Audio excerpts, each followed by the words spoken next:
तो हेलो प्यारे बच्चों, स्वागत है आपका अपने यूट्यूब चैनल स्टडी मार्ट 2.0 में। तो प्यारे बच्चों, आज हम लेकर के आए हैं जेक बोर्ड 10वीं का हिंदी व्याकरण में जो आप लोगों का सवाल पूछा जाता है वो किन किन टॉपिक से पूछा जाता है। आज हम उसी के बारे में बात करने वाले हैं। इस बारे में आज हम लोग फुल डिटेल्स आज देखने वाले हैं, सारा टॉपिक्स में से क्या क्या रहने वाला है। आज हम फुल एक्सप्लेनेशन के साथ इसको लाए हैं और इसमें से आप लोग का जो ऑब्जेक्टिव से है वो आप लोग का 9 से 10 सवाल आप लोग को ऐसे पूछा जाता है, जो कि आप लोगों के लिए बहुत ही ज़्यादा महत्वपूर्ण है। अगर आप इतना कर लेते हैं तो आप लोग का जैसे 9 से 10 सवाल आप लोग का ऑब्जेक्टिव में कहीं नहीं जाएगा, ये आप लोगों के हाथ में होगा। बस इसको आप लोग अच्छे से कर लीजिए। चलिए वीडियो स्टार्ट करते हैं। तो अगर आप हमारे चैनल पर नए होंगे तो हमारे चैनल को सब्सक्राइब कर लीजिएगा और बेल आइकन को प्रेस कर लीजिएगा। चलिए स्टार्ट करते हैं। यहाँ देखिए मेरा फर्स्ट जो है इसमें से क्रिया क्या है। क्रिया के बारे में आज हम बात करेंगे। इसमें से क्रिया किसको कहते हैं? तो क्रिया वह शब्द है जिसके किसी काम का करना या होना या स्थिति का पता चलता है, उसी को हम लोग क्रिया कहते हैं। जैसे कि एग्जाम्पल देखो कि राम पढ़ता है, सीता खाना बना रही है, बच्चा सो रहा है। तो इसे पढ़ना मेरा क्या हो गया? क्रिया हो गया। और खाना मेरा क्या गया? इसमें से मेरा क्रिया हो गया। उसके बाद सोना मेरा क्या हो गया? यहाँ पर एक क्रिया हो गया। इस तरह से आप लोग का जो ये काम कराने के लिए बोध कराता है, ठीक है ना। इसी को यहाँ पर क्रिया बोला गया है। उसके बाद इसके प्रकार होते हैं कर्मवाच्य के आधार पर। जैसे कि इसके प्रकार होते हैं, 2 प्रकार होते हैं, जो कि पहला होता है सकर्मक क्रिया और आप लोग का दूसरा होता है कर्मक क्रिया। तो इससे जो आप लोग का सकर्मक क्रिया से है वो आप लोग का बहुत ही ज़्यादा क्वेश्चन पूछा जाता है। इससे सकर्मक क्रिया और अकर्मक क्रिया से बहुत ही ज़्यादा मात्रा में क्वेश्चन आप लोग का पूछा जाता है। तो सकर्मक क्रिया क्या होता है कि वे क्रियाएँ होता है जिनका फल या प्रभाव कर्ता पर ना पड़कर कर्म पर पड़ता है और क्रिया के साथ कर्म का होना आवश्यक होता है। मतलब क्या होता है इसका मतलब? क्या बोल रहा है कि जिसका प्रभाव मतलब प्रभाव दिखाता है वो। जैसे कि देखिए यहाँ पर एग्जांपल में बोला गया है। सबसे पहले यहाँ पर देखिए किसी को पहचान करना, वो आप लोगों को कैसे करना पड़ेगा वो देखिए। सबसे पहले हमें से क्या और किसे का आप लोगों को ऐसे जवाब मिलेगा तो आप लोगों का ये सकर्मक क्रिया होगा। अगर आप लोगों का इसका जवाब नहीं मिलता है तो ये आप लोगों का सकर्मक क्रिया नहीं होगा। जैसे देखिए एग्जाम्पल बोला गया है कि उसने किताब पढ़ी, उसने क्या पढ़ा। यहाँ पर अगर हम क्या लगाते हैं तो क्या हो जाएगा? उसने क्या क्या पढ़ी, तो उसने मैं किताब पढ़ी। तो इसी प्रकार से यहाँ पर आप लोगों का निकलेगा। जैसे एग्जाम्पल दूसरा देखिए यहाँ पर किसी नीतू खाना बना रही है। क्या नीतू खाना बना रही है? नीतू क्या बना रही है? क्या बना रही है? अगर यहाँ में हम क्या लगाते हैं तो इसका जो जवाब हम लोग को मिल जाएगा, ठीक है ना। क्या बना रही है मतलब वो खाना बना रही है। इस तरह से आप लोग का इसका जवाब मिल जाएगा। इसी को बोला गया यहाँ पर सकर्मक क्रिया। जिससे क्या और किसे का हमको जवाब मिल जाए उसी को यहाँ पर सकर्मक क्रिया बोला गया है। इससे आप लोगों का जो 2-3 क्वेश्चन आप लोगों का जरूर इसे पूछा जाता है हर साल। इसके बाद यहाँ पर आप लोगों को जो अकर्मक क्रिया तो वो क्या होता है उसके बारे में देखो कि सबसे पहले इसमें से क्या होता है कि ये वे क्रियाएं होती हैं जिनका कार्य केवल कर्ता पर ही केंद्रित होता है और उन्हें कर्म की आवश्यकता नहीं होती है। मतलब क्या बोल रहा है? जिससे हमें क्या बोला गया कि जिससे हमें क्या और किसे का जो सो हमको जवाब नहीं मिलेगा, ठीक है ना। उसमें क्या था सकर्मक क्रिया में कि जिससे हमको क्या होता था कि इसका हमको जवाब मिलता था क्या और किसे का, लेकिन इसमें से उल्टा हो जाता है कि इसमें से इसका जवाब नहीं मिलता है बल्कि क्या मिलता है, कहाँ का मिलता है, कब का मिलता है, कैसे क्या मिलता है का जवाब मिल सकता है। ये 4 आप लोगों का इसमें सवाल मिल सकता है, बल्कि कहाँ और कब और कैसे। इसका आप लोगों का यहाँ पर इस तरह से मिलेगा। देखो जैसे कि यहाँ पर देखा बोला गया है कि राम सो रहा है। राम क्या कर रहा है? यहाँ पर देखिए एग्जाम्पल बोला गया कि राम सो रहा है, लेकिन इसमें से आप लोगों का जो सोने का असर जिससे राम पर पड़ रहा है। जैसे इसमें से बोलने में कि इसका जो आप लोगों का इसमें जवाब नहीं मिलेगा, लेकिन हाँ इसमें से आप लोग देख सकते हैं कि कौन सो रहा है। तो यहाँ पर राम सो रहा है। कौन सो रहा है यहाँ पर? तो राम सो रहा है। इससे पता चलता है कि ये मेरा क्या है? कर्मक क्रिया है। मतलब इसमें से बोला गया है कि वे क्रिया जिनका कार्य केवल कर्ता पर ही केंद्रित होता है। मतलब जो सब्जेक्ट होता है उसी के ऊपर निर्भर करता है पूरी, ठीक है ना। उसी के ऊपर पूरा निर्भर करेगा और वही होगा इसका मेन इसका हो जाएगा। इसी को बोला गया यहाँ पर अकर्मक क्रिया। आप लोग सीधा सा सवाल रखिए कि इसमें से आप लोगों को जैसे क्या और कैसे का आप लोगों का जवाब नहीं मिलेगा, वही आप लोगों का होगा। उसके बाद यहाँ देखो दूसरा एग्जांपल बोला गया है कि पंछी उड़ रहा है। तो उड़ने का असर जैसे किसके पर पड़ा? तो पंछी पर पड़ा। मतलब कौन उड़ रहा है? यहाँ पर मेरा पंछी उड़ रहा है। पंछी उड़ रहा है मेरा क्या हो जाएगा? अकर्मक क्रिया हो जाएगा। इस तरह से आप लोगों का ये अकर्मक क्रिया हो जाएगा। नेक्स्ट आप लोगों का इसमें मुख्य अंतर देखो क्या क्या है कि जो सकर्मक क्रिया होता है उसमें से क्या होता है? क्रिया प्लस कर्म दोनों होता है। मतलब उसमें वर्ब भी होता है और कर्म भी होता है, दोनों इसमें से होता है, ठीक है ना। उसके बाद जो अकर्मक क्रिया होता है उसमें से क्या होता है? ओनली क्रिया होता है जिसमें कर्ता पर कर्ता ही निर्भर करता है, जो कर्ता पर निर्भर करता है। लेकिन यहाँ इसमें से क्या बोलाता है कि इसमें से जो है सो आप लोगों का कर्ता कर्म पर निर्भर करता है। मतलब जो काम हो रहा है उसके ऊपर निर्भर करेगा सकर्मक क्रिया, ठीक है ना। उसके बाद सकर्मक क्रिया देखो अगर आप लोग को ये समझ में नहीं आ रहा तो यहाँ पर देखिए फिर से मिलाता हूँ एक एग्जाम्पल। डेफिनेशन से देखो कि जिस क्रिया का क्रम मतलब इसका ऑब्जेक्ट होता है उसे हम लोग सकर्मक क्रिया कहते हैं। कि इसका क्या बोला, जिसका सकर्मक क्रिया होता है, मतलब जिसमें मेरा ऑब्जेक्ट होता है। जैसे कि देखो कि राम ने किताब पढ़ी, तो किताब मेरा क्या है, एक ऑब्जेक्ट है। ये मेरा क्या है, किताब मेरा एक ऑब्जेक्ट है, इसी को बोला गया यहाँ पर क्रम।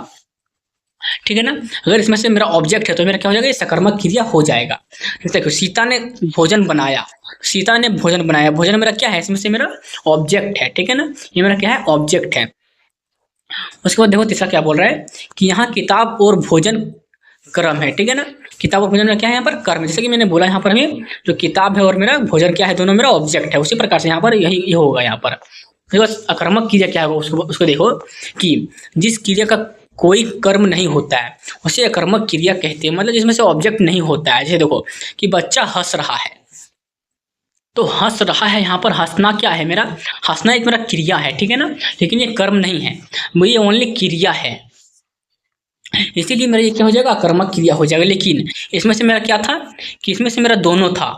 ठीक है ना, क्रिया भी था और मेरा क्या था, इसमें से ऑब्जेक्ट भी था। देखो इसमें से क्रिया मेरा क्या हो जाएगा, वो देखो जो पढ़ना है वो मेरा क्या है, मेरा क्रिया है, और किताब मेरा क्या है, ऑब्जेक्ट है। इसमें देखो कि बनाया मेरा क्या है, एक ये मेरा क्रिया है बनाना, और भोजन मेरा क्या है, एक ऑब्जेक्ट है। इसी प्रकार से इसमें से देखो कि अगर मैं कोई डिफरेंस देखो कि इसमें से क्या होता है कि इसमें से आप लोगों का सिर्फ यहाँ पर वर्ब होता है, लेकिन इसमें से मेरा कोई भी ऑब्जेक्ट नहीं होता है।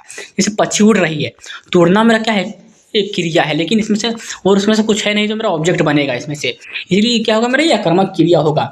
ये आप लोग को बहुत अच्छे समझ में आया होगा, बहुत ही अच्छे प्रकार से आप लोगों को ये समझ में आया होगा। चलिए अब आगे बढ़ते हैं इससे हम लोग। उसके बाद समास आता है। समास क्या होता है, समास वह प्रक्रिया है जिसमें दो या दो से अधिक शब्द मिलकर एक नया शब्द बनाता है। क्या बोल रहा है कि दो या दो से अधिक शब्द मिलकर के क्या करता है, एक नया शब्द बनाता है, जो कि क्या होता है, उनका अर्थ संक्षेप में प्रकट होता है। मतलब उसका अंदर जो अर्थ है वह संक्षेप में प्रकट होता है, मतलब एक ही शब्द में वो पता चलता है। यहाँ पर देखो क्या बोला है कि समास से भाषा संक्षिप्त, सरल और प्रभावशाली बनता है। जैसे कि उदाहरण देखो कि राजा का पुत्र क्या हो गया, मेरा राजपुत्र, मतलब दो शब्दों को मिलकर के बनाया गया यहाँ पर एक शब्द। राजा का पुत्र राजपुत्र होता है। नील प्लस कमल, नील कमल, इसी प्रकार से मेरा गया समास, इसी को बोला जाता है।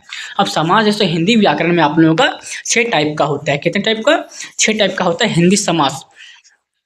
समास जो है तो 6 टाइप का होता है हिंदी व्याकरण के आधार पर। तो पहला में से मेरा होता है अवयवी भाव समास। तो अवयवी भाव समास क्या है, तो देखो जिस समास में पहला पद अवयव होता है वही प्रधान होता है।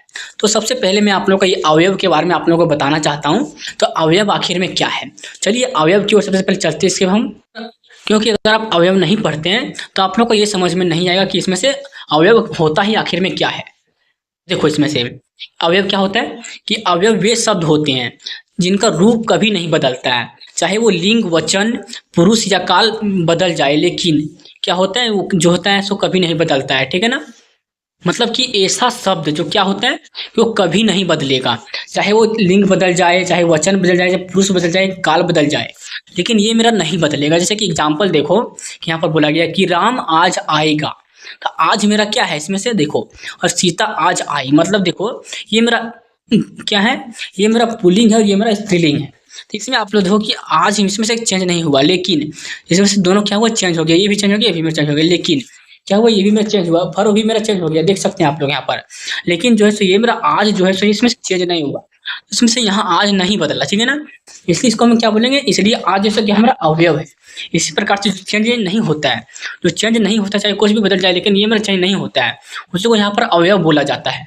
चलिए अब चलते हैं इसके हम सबसे पहले उधर हम इसका अवयवी भाव समास पढ़ रहे थे। इसमें जैसे क्या बोला गया कि जिस समास में पहला पद मेरा अवयव होता है, मतलब जो कभी चेंज नहीं होता है, वही क्या होता है कि और वही प्रधान होता है। अगर वही प्रधान है तो ये जो अपना का होगा क्या, वो अवयवी भाव समास होगा। जैसे कि यहाँ तो कोई एग्जाम्पल बोला गया है कि प्रतिदिन, मतलब प्रति प्लस दिन, प्रतिदिन, ये क्या हो गया मेरा अवयवी भाव समास हो गया। ठीक है ना, उसी प्रकार से एग्जाम्पल दूसरा देखो कि यथाशक्ति, यथाशक्ति क्या, यथा प्लस शक्ति, आज जन्म, मतलब आ प्लस जन्म, जो कभी मेरा, अब देखो इसमें जो मेरा आ है फिर प्रति या फिर यथा है, ये क्या होगा, मेरा कभी भी चेंज नहीं होगा, चाहे कुछ भी चेंज हो जाए, लेकिन ये मेरा चेंज नहीं होगा। उसी को यहाँ पर बोला गया है अवयवी भाव समास। उसके बाद दूसरा होता है तत्पुरुष समास। तत्पुरुष समास क्या होता है वो देखो, जिसमें दूसरा पद प्रधान होता है और कारक चिन्हों जैसे कि, का, के, की, में का लोप होता है, उसी को क्या बोला गया यहाँ पर तत्पुरुष समास बोला गया। मतलब जिसमें से इसके बीच में का, के, की, में अगर ये सब आता है तो ये में क्या होगा, तत्पुरुष समास होगा। जैसे यहाँ देखो कि राजपुत्र, तो ये क्या है, राजा का पुत्र है, इसका अगर हम निकालते हैं तो राजा का पुत्र होता है। फिर प्रकार से जलपान, जल का पान। उसके बाद गृह प्रवेश, गृह में प्रवेश, मतलब जिसमें से आप लोगों का ये सारा चिन्ह अगर आप लोगों का आता है तो मेरा क्या होगा, वो मेरा तत्पुरुष समास होगा। बस ये आप लोग इतना ही याद रखिएगा, ये आप लोग का क्वेश्चन एक भी नहीं छूटेगा इससे। उसके बाद यहाँ पर तीसरा होता है कर्मधारय समास। तो कर्मधारय समास क्या होता है, जिसमें एक पद दूसरे की विशेषता बताता है। क्या बोला गया कि जो एक पद होता है उसका क्या होता है कि दूसरा की विशेषता बताता है। जैसे कि नील कमल, नीला है कमल, क्या है, नीला कमल, मतलब कमल जो क्या है मेरा नीला है, इसका अर्थ मेरा वही निकलता है। क्या है, कमल जो मेरा नीला है, इसी की विशेषता बता रहे हैं आप लोग यहाँ पर। और दूसरा है महान पुरुष, मतलब महान है वो कौन है, पुरुष है। पुरुष क्या है, वो महान है, बहुत ही महान है। ये मेरा क्या हो गया, महान यहाँ पर क्या कर रहा है, इसका पुरुष का विशेषता बता रहा है। इस प्रकार से जो विशेषता बताएगा वो मेरा क्या होगा, कर्मधारय समास होगा।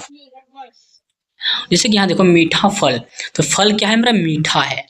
तो मीठा मेरा क्या हो गया, क्या बता रहा है, मीठा, फल को, फल का विशेषता बता रहा है कि वो मीठा है। ठीक है ना, इस प्रकार से इसका हो जाएगा कर्मधारय समास, इसी को बोला जाता है। उसके बाद नेक्स्ट हो जाएगा यहाँ पर द्विंद समास। तो द्विंद समास क्या होता है, क्या होता है द्विंद समास, देखो जिसमें दोनों पद समान महत्व रखते हैं। जैसे योजक चिन्ह और या फिर या के द्वारा लेप होता हो।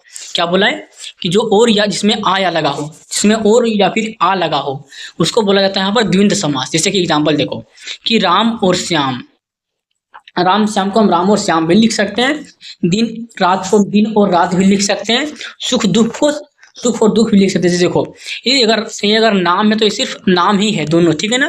देखो ये दिन और रात, मतलब दोनों का मतलब मैचिंग होना चाहिए, तभी जो से आप लोगों का ये द्विंद समास होगा। और उसको अगर देखा जाए तो उसमें से और या का ऑटोमेटिकली लगेगा। जैसे कि राम और श्याम, दिन और रात, सुख और दुख, इस तरह से आप लोगों का ये लगेगा, इसी को बोला जाता है द्विंद समास। उसके बाद नेक्स्ट होता है मेरा बहुव्रीहि समास। तो बहुव्रीहि समास किसे कहते हैं, जिसमें कोई भी पद प्रधान नहीं होता है, पूरा शब्द किसी तीसरे के ये प्रयुक्त होता है, उसी को यहाँ पर बोला गया बहुव्रीहि समास। जैसे कि यहाँ पर एग्जांपल देखो कि नीलकंठ, जिसका कंठ क्या है मेरा, नीला है, वो मेरा किसका एग्जांपल होगा, शिव का एग्जांपल हो जाएगा। नीला कंठ, नीला किसका है, तो मेरा शिव का। ये क्या कर रहा है कि नीलकंठ क्या कर रहा है, मेरा शिव जी का वो विशेषता बता रहा है कि ये मेरा क्या है, इसका कंठ जो है मेरा नीला है। इसी प्रकार से अगर ये विशेषता बताता है किसी का तो मेरा क्या होगा, मेरा बहुव्रीहि समास होगा। इस प्रकार से आप लोगों का ये होगा। ये देखो दूसरा एग्जांपल, चतुर्भुज है, क्या कर रहा है कि जिसकी चार भुजाएं हो, मतलब चतुर्भुज को बोला गया यहाँ पर, जिसकी चार भुजा होता है उसको क्या बोला जाता है, चतुर्भुज बोला जाता है। इसी प्रकार से तीसरा एग्जांपल हो जाएगा यहाँ पर पीताम्बर, जिसके वस्त्र क्या है, पीले हो, उसको बोला जाता है पीताम्बर। ठीक है ना, इस तरह से आप लोग यहाँ पर इसका एग्जाम्पल देख सकते हैं। तो ये था बहुव्रीहि समास। और यहाँ पर नेक्स्ट क्या बोल रहा है मेरे पास कि द्विगु समास क्या होता है। अब द्विगु समास देखो कि वैसा समास क्या होता है कि जिसका पद क्या होता है, मेरा संख्या होता है, इसमें से मेरा संख्या आ जाता है, वो मेरा क्या हो जाता है, वो मेरा द्विगु समास हो जाता है। ये आप लोगों के लिए बहुत ही ज़्यादा महत्वपूर्ण है, इससे आप लोगों का क्वेश्चन बहुत ही ज़्यादा पूछा जाता है। जैसे एग्जांपल देखो कि त्रिलोक, इसमें से क्या आ रहा है मेरा त्रि, मतलब त्रि मेरा क्या है, तीन को बोला जाता है, मतलब तीन लोक। सप्तऋषि, मतलब सप्त मेरा क्या है, सात है। चौपाई मतलब चार है, जिसमें मतलब संख्या आ जाएगा और मेरा क्या हो जाएगा, मेरा द्विगु समास हो जाएगा। इस तरह से आप लोग का ये समास है 6 समास। तो ये समास मेरा खत्म होता है। इसके बाद मेरा आता है इसमें से अब अवयव। जैसा कि अवयव मैंने पहले बताया आप लोगों को कि अवयव क्या होता है। अब अवयव तो मैंने आप लोगों को बताया है, इसका हम चलते हैं कि टाइप की ओर। तो अवयव के प्रकार कौन कौन से होते हैं, इसको मुख्य रूप से जो 4 प्रकार होता है ये आप लोग यहाँ पर देखिए। सबसे पहले इसमें से क्रिया विशेषण होता है, जिसमें से क्या होता है कि जो शब्द क्रिया की विशेषता बताता है, मतलब क्या बोला है कि क्रिया की विशेषता बताता है, मतलब जो भर होता है उसका ये विशेषता बताता है। जैसे कि धीरे, जल्दी, आज, कल, वहां, इधर। एग्जाम्पल में से देखो कि क्या बोला है कि धीरे धीरे चलता है, वह आज आया। जैसे एग्जाम्पल देखो यहाँ पर कि धीरे धीरे चलता है, मतलब जैसे अगर राम धीरे धीरे चलता है तो चलता मेरा क्या है, ये भर्व है। ये क्या कर रहा है, धीरे धीरे जो क्या कर रहा है, ये चलना को ये विशेषता बता रहा है कि वो चल रहा है। राम क्या कर रहा है, वो चल रहा है, ये विशेषता बता रहा है मेरा। मतलब जो विशेषता बताएगा उसी को बोला गया यहाँ पर क्रिया विशेषण, नहीं उसी को बोला गया यहाँ पर अवयव। ठीक है ना, तो ये यहाँ पर होता है, ये हो जाएगा मेरा फर्स्ट क्रिया विशेषण। जैसे वह आज आया, मतलब आज मेरा क्या है, मेरा ये विशेषता बता रहा है किसको, तो वह जो आया है उसका विशेषता बता रहा है कि वो आज आया है। इसी प्रकार से यहाँ पर ये हो जाएगा। उसके बाद इसमें दूसरा टाइप होता है संबंध बोधक। जो शब्द संज्ञा या सर्वनाम का संबंध वाक्य के दूसरे शब्द में बताते हैं, जैसे कि के बिना, के साथ, के ऊपर, के लिए, के भीतर।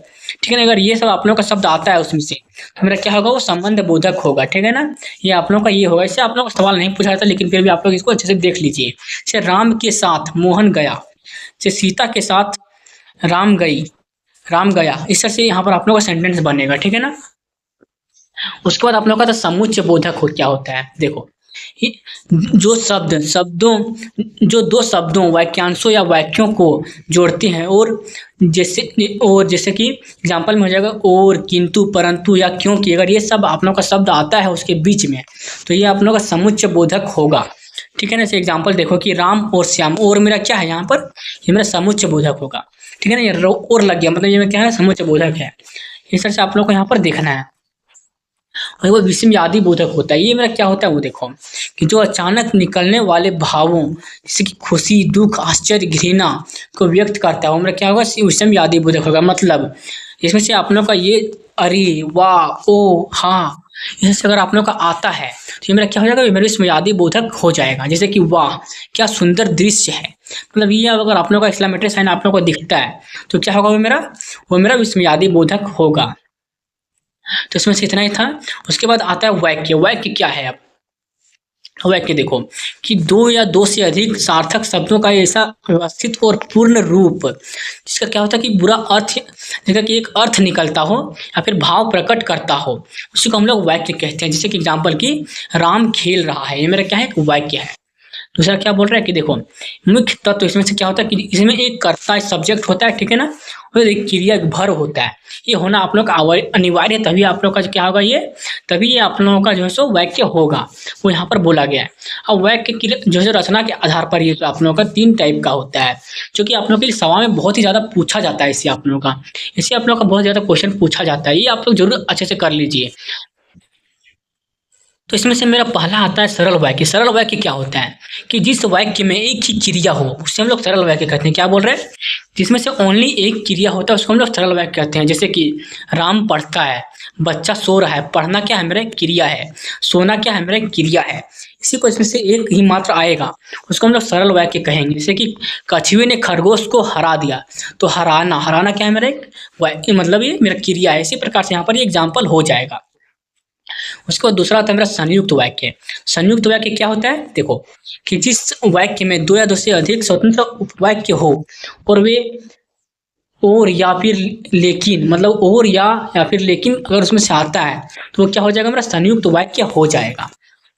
इसकी एग्जाम्पल कि राम पढ़ता है और श्याम खेलता है, मतलब और लग गया यहाँ पर, ये मेरा क्या हो जाएगा, मेरा संयुक्त वाक्य हो जाएगा। जैसे मैं देखो कि मैं बाजार गया लेकिन आ गया, यहाँ पर लेकिन से कारण के क्या बन गया, मेरा ये संयुक्त वाक्य बन गया। और उसके बाद यहाँ पर आता है मिश्र वाक्य। तो मिश्र वाक्य क्या होता है, देखो कि जिस वाक्य में एक मुख्य उपवाक्य हो और एक या अधिक आश्रित उपवाक्य हो उसे मिश्र वाक्य कहते हैं। मतलब जो आश्रित होता है दूसरे के ऊपर, उसी को यहाँ पर मिश्र वाक्य बोला गया। एग्जाम्पल देखो कि जब मैं घर पहुंचा तब बारिश हो रही थी, मतलब क्या बोला कि जब वो घर पहुंचा तभी बारिश हो रहा था, मतलब ये आप लोग का इसी के ऊपर आश्रित है। घर आया और ये बारिश होना स्टार्ट हुआ, मतलब ये उसके ऊपर आश्रित है, तभी ये हुआ। एग्जाम्पल दूसरा देखो कि जो मेहनत करता है वही सफल होता है, मतलब ये इसके ऊपर पूरा आश्रित है, ये वही सफल होता है। कौन सफल होता है कि जो मेहनत करता है उसी वही सफल होता है, ये अपनों का इसके ऊपर आश्रित है। इसी प्रकार से इसको बोला गया है मिश्र वाक्य। लेकिन इसमें से अगर संयुक्त वाक्य तो आप लोगों को बोला जाएगा, तो इसमें से ये सब आप लोगों को और या फिर लेकिन आप लोगों का ये 3 चीज़ आप लोगों का इसके बीच में आएगा, तब आप समझिएगा कि मेरा संयुक्त है। अगर ये आप लोगों का नहीं आता है तो आप समझ लीजिएगा कि ये मेरा क्या है, मिश्र वाक्य है। ये वाक्य अब खत्म होता है। उसके बाद आता है यहाँ पर से एग्जाम्पल में देख लिए आप लोग, जो देखो आप लोग पहचान कैसे करेंगे वो देखिए, एक नज़र में आप लोग को याद कैसे होगा वो देखो। इसे प्रकार है मेरा सरल वाक्य, संयुक्त वाक्य और मिश्र वाक्य। सरल में क्या होगा कि एक मेरा क्रिया होगा, और संयुक्त में क्या होगा कि और या फिर लेकिन, ये 3 चीज़ का आप लोग को वहाँ पर दिखेगा बीच में। और मिश्र वाक्य में क्या होगा कि जब, जो और क्योंकि होगा, 3 चीज़ ये आप लोग अगर होता है तो ये आप लोग का मिश्र वाक्य होगा। तो ये आप लोग का यहाँ पर खत्म होता है। उसके बाद आता है वाच्य। अब वाच्य क्या होता है? वाच्य को वॉइस बोला जाता है। क्या बोला जाता है? इसको वॉइस बोला जाता है इंग्लिश में। और इसको वाच्य को देखो क्या होता है कि वाच्य क्या है कि क्रिया का वह रूप जो क्या करता है, वह बताता है कि वाक्य में क्रिया का मुख्य विषय क्या है, जिसके अनुसार क्रिया बदलती है। जैसे कर्ता, कर्म या भाव के आधार पर ये तीन चीज के आधार पर बदलता है। तो इसको एक एक करके समझते हैं कैसे बदलता है ये। इसमें से फर्स्ट आता है मेरा कृतुवाच्य। ये एग्जाम्पल फर्स्ट क्या आता है इसका? मेरा देखो फर्स्ट इसका प्रकार क्या होता है? कृतुवाच्य। तो कृतुवाच्य क्या होता है वो देखो कि जब कि क्रिया का सीधा संबंध कर्ता से होता है और क्रिया कर्ता के लिंग और वचन के अनुसार बदलती है तो वह कृतुवाच्य कहलाता है, जिसमें कर्ता की प्रधानता होती है। क्या बोला है कि जिसमें क्या होता है कि कर्ता होता है, लेकिन क्या होता है कि लिंग और वचन के कारण वो क्या होता है, बदल जाता है। उसी को यहाँ पर बोला गया है कृतुवाच्य। जैसे देखो राम ने खाना खाया, तो यहाँ खाया क्रिया है, लेकिन राम क्या है, राम के अनुसार ये मेरा बदला है। कि अगर यहाँ पर अगर हम सीता लगा देते हैं, अगर यहाँ पर मेरा सीता आ जाता है राम की जगह पर, यहाँ पर खाना खाई हो जाएगा। ठीक है ना, यहाँ पर मेरा खाना खाई हो जाएगा। इस तरह से आप लोग यहाँ पर देख ही सकते हैं, ये मेरा क्या है कि मेरा बदल जाएगा। इसी को यहाँ पर बोला गया है कृतुवाच्य। ठीक है ना। उसके बाद दूसरा आता है यहाँ पर कर्म वाच्य। दूसरा कर्म वाच्य के आधार पर देखो क्या होता है कि जब क्रिया का संबंध कर्म से होता है और क्रिया कर्म के लिंग और वचन के अनुसार बदलती है। मतलब क्या बोला है कि जो क्रिया होता है उससे अनुसार बदलता है, मतलब जो लिंग और वचन के अनुसार क्या मतलब क्रिया मेरा बदल जाता है, उसी को यहाँ पर बोला गया है। उसी को यहाँ पर कर्म वाच्य बोला गया, कर्म के आधार पर। ठीक है ना, तो वह कर्मवाच्य कहलाता है। इसमें कर्म की प्रधानता होती है, इसमें अक्सर द्वारा या से का प्रयोग होता है। मतलब क्या बोला कि इसमें से आप लोग अगर दो चीज़ अगर आप लोगों का आता है, द्वारा या फिर से अगर आप लोग का आता है दो चीज़ में से, तो ये मेरा क्या होगा, ये मेरा कर्मवाच्य होगा। ये आप लोग इस चीज़ को ध्यान में रखिएगा, ये सब आप लोगों के लिए बहुत ज़्यादा इंपॉर्टेंट है। इसको आप लोग लिख भी लीजिएगा अच्छे से आप लोग कॉपी में। इसकी एग्जाम्पल देखो कि राम द्वारा खाया गया, तो किसके द्वारा खाया गया, राम के द्वारा खाया गया, मतलब द्वारा आ गया, मतलब ये मेरा क्या हो गया, कर्मवाच्य हो गया। जैसे देखो दूसरा एग्जाम्पल। और अगर हम यहाँ पर अगर हम क्या करते हैं कि यहाँ पर अगर हम राम की जगह पर अगर हम यहाँ पर सीता लगा देते हैं तो क्या होगा, मेरा ये पूरा बदल जाएगा। देखो इससे यहाँ क्या हो जाएगा कि आम सीता द्वारा खाई गई, यहाँ पर क्या होगा, ये दोनों मेरा चेंज हो जाएगा। इसीलिए इसको बोला गया है कि कर्म के आधार पर आप लोग ये बदलेगा। ठीक है ना, उसी को यहाँ पर बोला गया। आम यहाँ क्या है, मैं पुल्लिंग और स्त्रीलिंग वचन है, ये आप लोग यहाँ पर देख ही सकते हैं। उसके बाद यहाँ पर देखो तीसरा होता है भाववाच्य। क्या होता है कि देखो कि जब वाक्य में कर्ता की प्रधानता हो और कर्म की क्या बोला है कि जब वाक्य में ना कर्ता की प्रधानता हो और ना ही कर्म की, बल्कि क्रिया के भाव, क्रिया करने की अवस्था या असमर्थता की प्रधानता हो तो वह भाववाच्य कहलाता है। इसमें क्रिया सदा अकर्मक, पुल्लिंग, एक वचन और अन्य पुरुष में रहती है। ठीक है ना, देखो कि क्या बोल रहा है, किसी मुझ में चला नहीं जाता, तो मुझे यहाँ क्या है कि यहाँ जो चला नहीं जाता वो मेरा क्या भाव प्रकट कर रहा है कि वो चला नहीं जा रहा है, जो क्या कर रहा है, मेरा असमर्थता दर्शा रहा है। मतलब इसी प्रकार से यहाँ पर देखो, इसी को यहाँ पर बोला गया है कि जो असमर्थता मेरा दर्शाए। ठीक है ना, उसी को यहाँ पर भाववाच्य बोला जाता है। दोस्तों इसमें से इतना ही था। तो अगर आप लोगों को वीडियो पसंद आई हो तो वीडियो को लाइक कर दीजिएगा। और जो मैं नेक्स्ट वीडियो में लाऊंगा इसका जो है, तो मैं कम से कम 100 क्वेश्चन आप लोगों के बीच लाऊंगा, सिर्फ आप लोगों को ग्रामर से लाऊंगा, जिससे कि आप लोगों का एक भी क्वेश्चन नहीं छूटेगा एग्जाम्स में। जो है सो इसी से आप लोगों का जो क्वेश्चन पूछा जाएगा ये मेरा 100% गारंटी है। तो अगर आप लोग इसके बाद वीडियो करते हैं तो आप लोगों के लिए बहुत ज़्यादा फायदेमंद होने वाला है। तो अब मिलते हैं नेक्स्ट वीडियो में नए वीडियो के साथ, नए ऑब्जेक्टिव क्वेश्चन के साथ। आज का वीडियो समाप्त करते हैं। Thank you.